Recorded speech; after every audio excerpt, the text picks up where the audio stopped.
Hi, my name is Shaquila Horn, and today I'm going to be talking about 3 dispositions that would make me a highly qualified educator.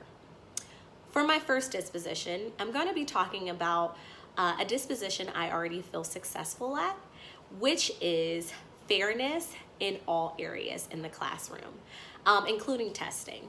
I feel like I'm already successful in this area because I just completed my first year teaching 2nd grade, and as I am moving in my profession, I found that really achieving 80% mastery is extremely important when it comes to state testing and data for your school.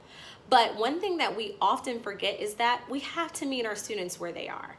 Even when you're writing good lesson plans and you're executing your lessons, sometimes all students don't learn at the same pace, they don't learn the same way, and it's extremely important that we're practicing fairness in the classroom.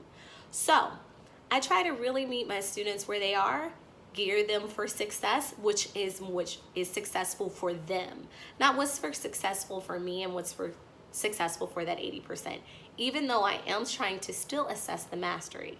So that is my first disposition. For my second disposition is an area in which I feel like I need the most growth, and that would be continuing my professional education as an educator.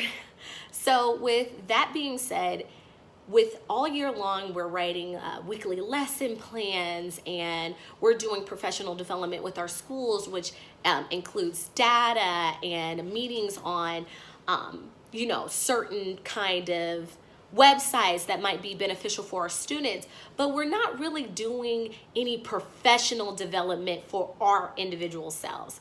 So this May, I decided to join grad school and go back to school and just really focus on becoming the best educator that I can be in my professional development.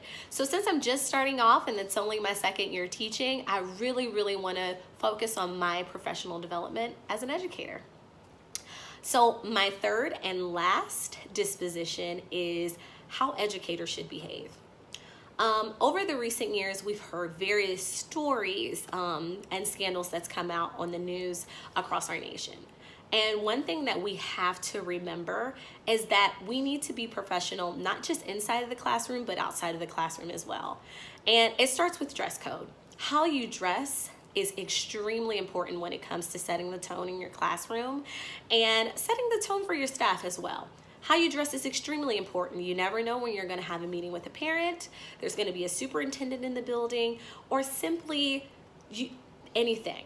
So the first thing you have to do is remember to dress accordingly, because you do have a job that is really, these children really look up to you. So that's the first thing.